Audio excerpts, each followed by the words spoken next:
Right guys and girls, Mark Crossfield here today. We're going to talk about trying to hit the ball longer with your driver. So smashing the driver further, lots talked about that at the moment. And we're going to compare speed with efficiency, because when it comes to hitting longer drives, what you're going to find is generally there's two kinds of golfers, and you need to decide which one you are to make sure you're working on the right things to get your longer drives as easily and quicker into your game as possible, help you shoot lower scores. Because at the end of the day, I think we can all agree, if you do hit the ball longer and in play, there's a good chance, or a better chance, you're going to lower your scores. That's kind of been proven the world over. It works for you as amateurs as well as on tour. But what's the best way to get longer? So we're going to talk about two styles of play.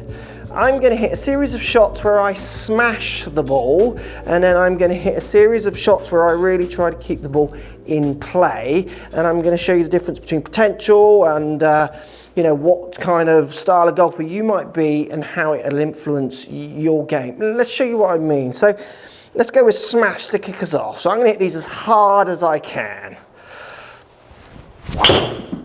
So no real intention on, I'm trying to deliver the club, but what I'm really going to do is just trying to hit it literally as physically far and hard as I can and hope I hit target like I have there. And the two kind of golfers we're going to be really focusing on today, and you need to decide which one you are, is do you need to literally get faster, so swing the club faster, or can you generate more speed by efficiency of strike? So if you are someone who delivers the club quite well, you might find, if that's what you're good at and you're consistent at, you might need to get the old guns going up and improving and getting stronger. But if you're someone who has big guns, but you're not very good at delivering this, trying to improve the guns even more might not be the answer. It's kind of the bottom line. That's a 113 club for me, which is one of my fastest. Right, there's some lassos. Now I'm going to hit a batch of shots, and in this batch of shots I'm going to be much more focused as if I'm hitting down an alleyway of trees. So I'm still going to try and hit the ball quite hard, but I'm going to concentrate on making sure all my delivery is much more in place, where that one I'm literally just swinging and letting it go and seeing what happens to the head, and hopefully the best comes out. So again, I'm still going to give it a bit of a hit, but this is much more thoughts on delivery.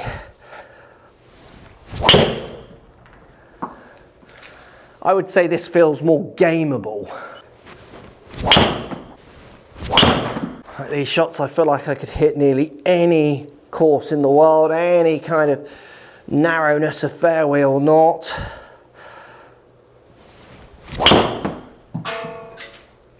I feel like strike's got a certain level of consistency, and I would definitely say I feel I'm in my safety zone.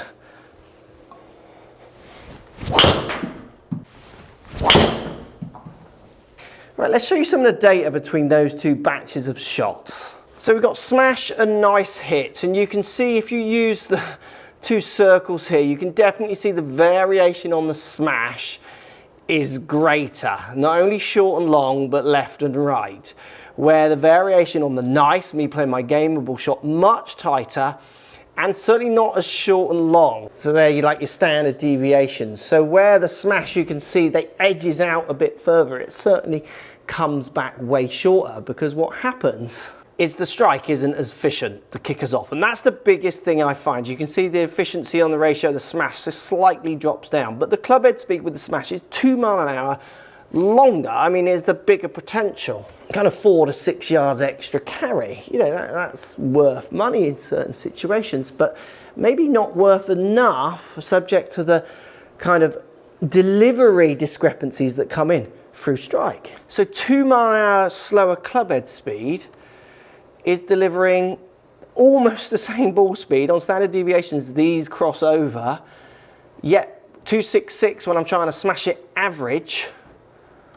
But you can see the longer ones are longer, to 272 on the nice gameable ones.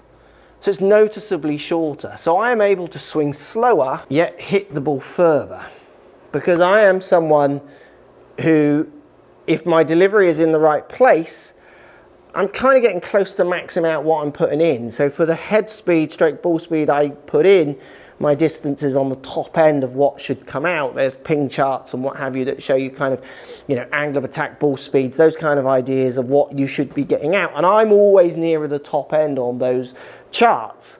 So for me, I'm someone who needs to be getting the guns considerably looking more like a gun. I mean, they're water pistols. That's the problem. I got blooming water pistols. Look at the difference in controlled spin, 3,000 to 2.7. Look at the standard deviation in spin as well. 300 revs it can deviate up and down from this, where this one's only 148. So much tighter on quality of strike. And then in turn, I can't control the loft and strikes. So we get variations in the launch angles. Again, look how tight, 0.6 on standard deviation to 1.5.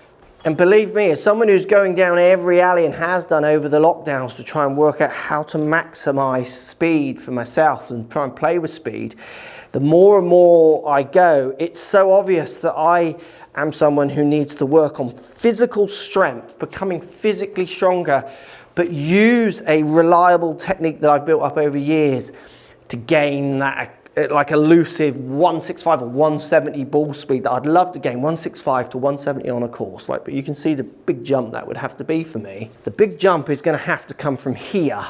It's not coming from this, because this is efficient. Now the question you need to be asking yourself down the lens, and this is a really interesting question I used to ask students all the time, how efficient is your delivery?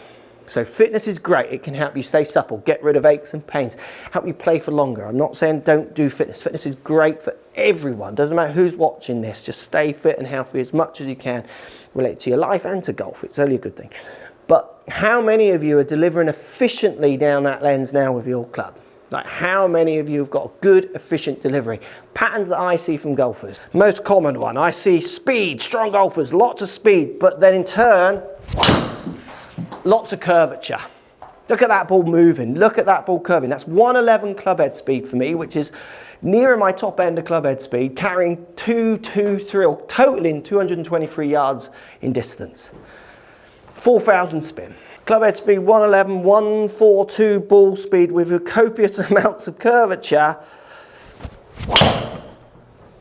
Might not be as efficient as me going 101 club head speed and flying that last drive by a mile, totaling 267.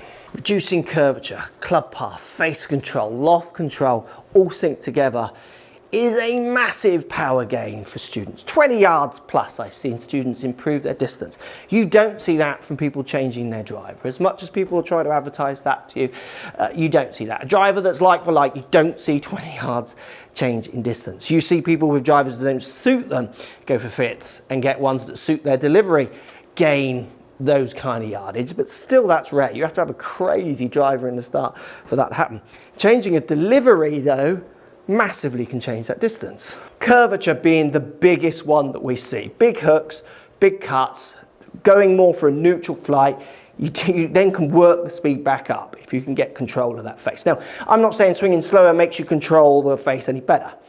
So me swinging out of my boots, I struggle to control the distance as well, or the delivery as well as if I swing within myself.